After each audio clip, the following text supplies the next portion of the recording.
Selamat datang kembali di channel Bornet Trader. Di video kali ini saya akan menganalisa untuk perkembangan pergerakan saham-saham dari sektor properti. Pertama, BES yang ditutup di harga 86 menguat 1,17%, asing net buy. Kalau dibakar semuanya BES sama aja antara akumulasi distribusi. Secara teknikal BES bagus, mantul dari 80.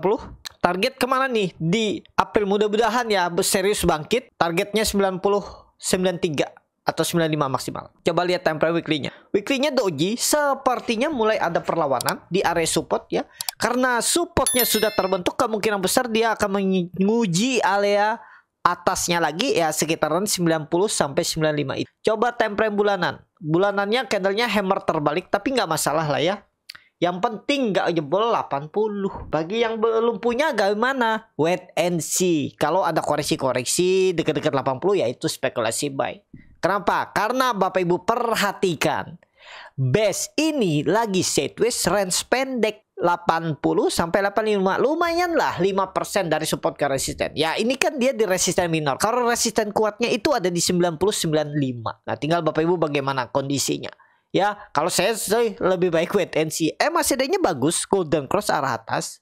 Tapi harga belinya sudah ketinggian menurut saya loh ya. Ya memang bisa naik lebih tinggi. Cuman ya resikonya yang dilihat. Kalau resikonya Bapak Ibu siap jebol 80 buang ya silahkan beli. Karena masih agak jauh nih. Kenaikan ini ada potensi 92, 90 terdekat. BES. Lanjut APLN yang ditutup di harga 85 menguat 1,19%. Asing net sell.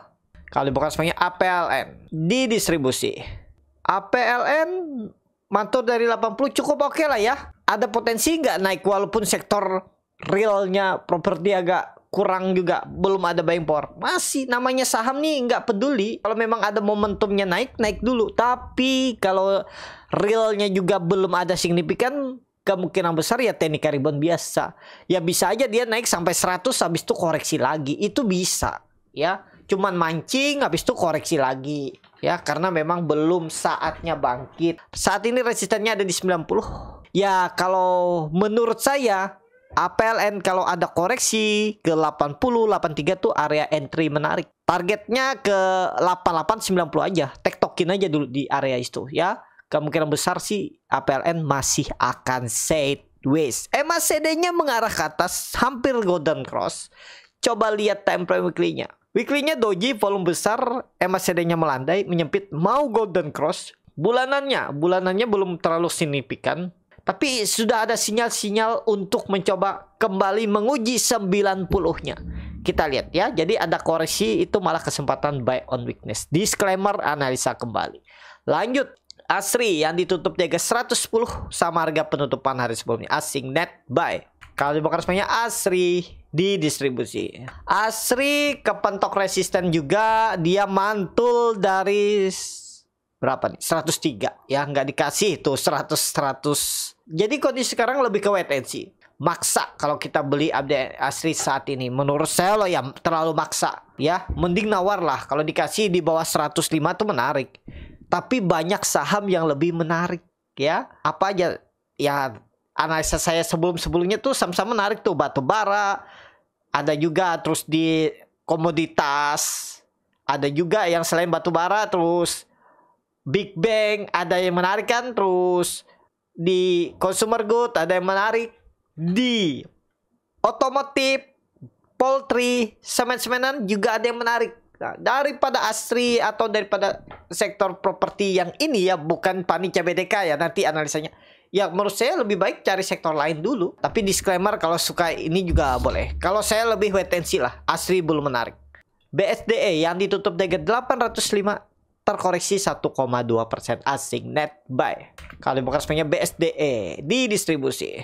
BSDE, nah ini kalau Bapak Ibu berminat menarik daripada tadi yang sebelumnya 890 beli.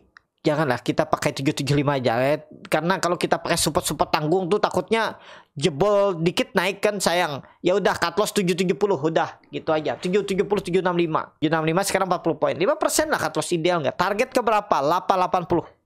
Kalau tembus minggu depan, ingat Bapak Ibu, awal April tembus 80 835 arahnya 880. Ini tutup aja 850. Jangan dipakai. Tembus 835, 830 tuh arahnya 880. Risk reward berapa? Tadi cut loss-nya 4% ya. Reward-nya itu sekitaran 10%. Risk reward 1/2 ideal. Kalau BSD bisa Bapak Ibu perhati. Time frame weekly-nya memang belum bagus, tapi ya sudah mulai ada perlawanan monthly-nya. Nah, doji itu ada sinyal. Nih paling enggak ya harusnya sih 880 tuh bisa lah, 880 900. Mudah-mudahan ya BSDE. Lanjut CTRA yang ditutup di harga 750, terkoreksi 2,59%. Asing net buy. Kalau bukan semuanya CTRA di distribusi. CTRA coba analisa dulu.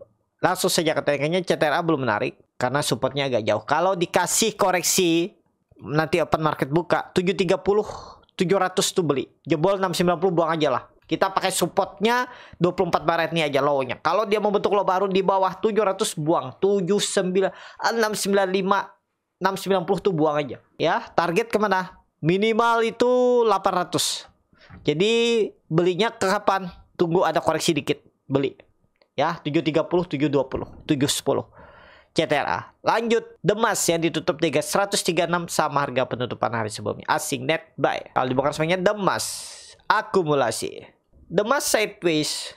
Ada potensi rebound nggak? Mudah-mudahan karena ada big akumulasi ya. Tapi harganya sekarang nanggung. Supportnya 127. Silahkan kalau Bapak Ibu mau beli. Ini dia deket-deket resisten 140. Kalau tembus memang menarik. Coba lihat time frame weekly-nya doji. Oke lah. Mondi belum menarik kalau Monthly. Tapi secara daily bagus. MACD juga sudut kemiringannya kan 45 derajat nih. Oke, harusnya. Potensi ada uji 140 lah. Ya, tapi harganya nanggung. Kalau saya lebih wait and see lah. Demas. Lanjut. LPKR yang ditutup 382 menguat 2,5%. Asing net sell. Kalau bukan semuanya LPKR akumulasi. Langsung saja kata teknikanya LPKR belum menarik. Supportnya kita pakai low 2-3 hari ke belakang. Berarti di sekitaran 74, 75 tuh low. Sekarang dia baru breakout resisten 82. Ya kita lihat lah. Apakah Bapak Ibu mau false break gagal buang? Atau seperti apa? Memang terlihat ada small akumulasi. Tapi menurut saya LPKR ya belum nanggung. Bukan belum menarik tapi nanggung. Kalau baru mau beli ya itu nanggung. Ya kalau Bapak Ibu kebeli pas 80 tuh kan level psikologis, ternyata dia tembus buy on breakout Bapak Ibu di 80, 81 atau 82, 77 buang aja udah. Kalau mau ya. Nanggung juga ya buang di 77, ada supportnya di 75. Nah, ini kan bingung seperti ini. Biasanya kalau saya ketemu saham seperti ini, mau cut loss tipis, bingung takut dia mantul karena mepet support juga kan. Tapi kalau nggak di cut loss beri di 82, dalam cut lossnya sekitar 12%. Nah, kalau seperti ini pertimbangannya saya nggak akan beli sahamnya. Kenapa? Karena serba salah. Kita beli buy on breakout, dibuat turun, mau cut loss tipis, takutnya rebound.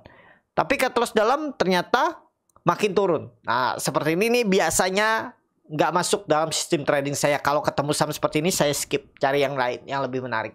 Biasanya seperti itu ya. Itu kembali ke masing-masing kan. Yang penting tuh punya kriteria yang menurut Bapak Ibu ideal untuk entry. Nggak semua saham itu bisa di entry. Gimana supaya bisa menemukan kriteria yang sesuai dengan psikologis Bapak Ibu? Terus mencoba. Karena pengalaman yang akan memberikan jawabannya. Itu ya. Jadi itu aja untuk LPKR saya skip. Kecuali untuk scalping mungkin bisa, tapi itu saya lihat bid offer. Gimana cut lossnya? Itu kondisinya scalping ya beda lagi. Ada titik-titik harga saya juga. Nggak selalu juga pas lagi bagus bisa di scalpingin, bisa aja ketinggalan udah tinggi ya.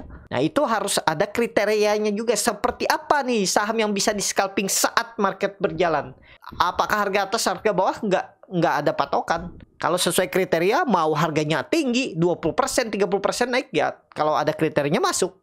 Itu ya. Jadi itu aja dulu untuk LPKR saat ini. Kalau menurut saya sih mungkin bisa lanjut naik. Cuman sekarang sudah harganya kurang ideal. Itu. Lanjut. P1 yang ditutup di harga 340 terkoreksi 2,29%. Asing net sell. Kalau di broker semuanya P1 di distribusi. P1 aduh downtrend. Habis jebol 380 nggak naik-naik nih. Tapi siapa tahu naik ya. Kenapa? Karena dia rejection terus nih. Support 3 berapa? 336. Udah 2,5% buang aja lah. Berarti di berapa? 330, 332 buang aja. Target kemana? Target jangan pendek-pendek, langsung targetkan 10%, 370, 380. Di 2 minggu ke depan. Disclaimer, coba lihat time frame weekly-nya. Waduh, turun masih ya. Tapi kan bisa jadi ini 3 Black Crow.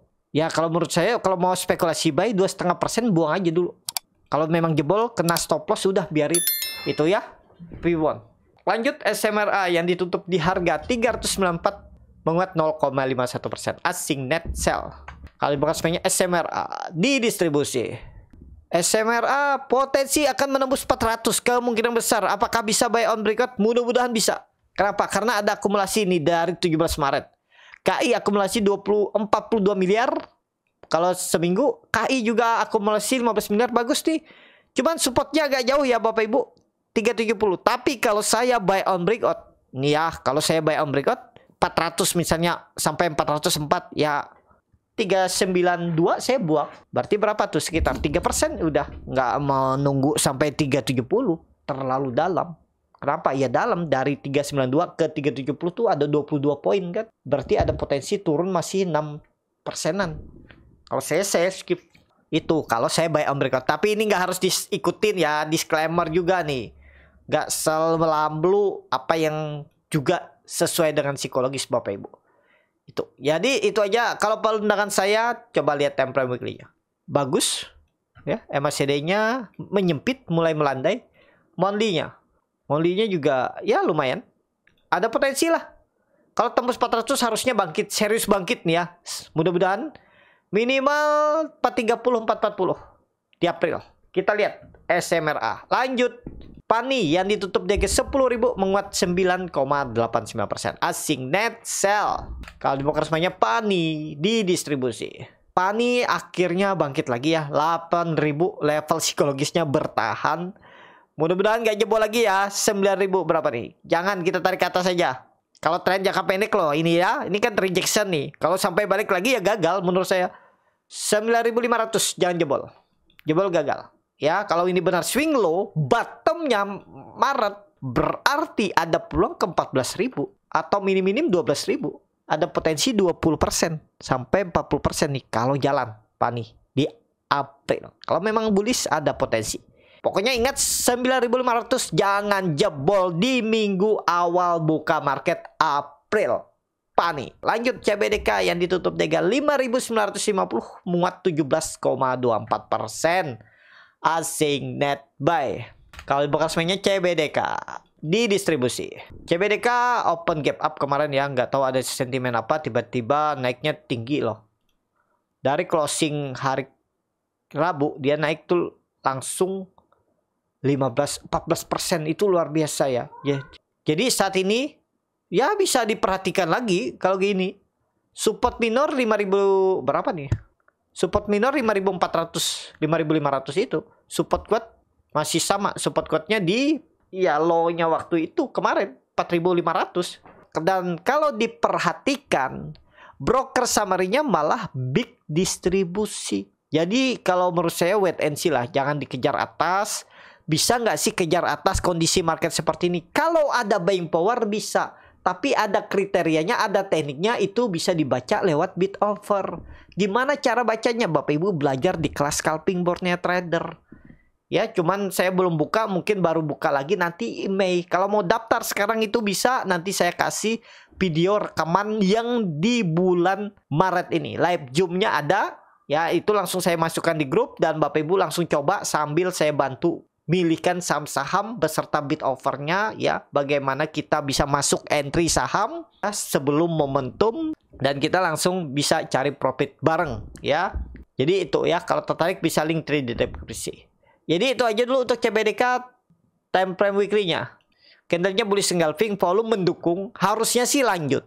Kalau di time frame weekly ini bisa naik lanjut sampai 7.000, minimal 7.000 bisa nih, 7.000 7.200 nih. Bukan 7.200 tapi 6.700 sampai 7.200. Nah, itu ada potensi ke situ. Mudah-mudahan ya. Kita lihat CBDK. Saham terakhir SSIA yang ditutup 3.830 terkoreksi 3,48%. Asing net sell. Kalau di broker resminya SSIA didistribusi. SSIA belum dulu. ya, kecuali dia balik ke atas minimal ya 850. Hari kapan buka market tuh? Hari Selasa ya. Nah, Selasa atau Rabu kalau dia balik ke atas 850 aman. Baru Bapak Ibu perhatikan. Di bawah itu jangan dulu. Untuk SSIA. Itu cukup sampai di sini video kali ini. Terima kasih untuk Bapak Ibu dan teman-teman yang sudah menonton video ini sampai selesai. Apabila channel Boneta dan bermanfaat dan bisa menjadi bahan pertimbangan Bapak Ibu dalam membeli, menyimpan dan menjual sahamnya, bisa klik tombol subscribe dan nyalakan lonceng notifikasi. Ada kritik, saran ataupun pertanyaan, bisa langsung tinggalkan di kolom komentar. Bagi Bapak Ibu dan teman-teman yang baru belajar trading, masih bingung memilih saham, bingung membuat trading plan, bisa join trading bersama Borneo Trader. Nanti dipilihkan saham-sahamnya dan dibuatkan trading plan-nya beserta chatnya dan juga free konsultasi portfolio. Kalau tertarik, DM Instagram Borneo Trader. Sampai ketemu. Tetap semangat dan semoga bisa terus cuan.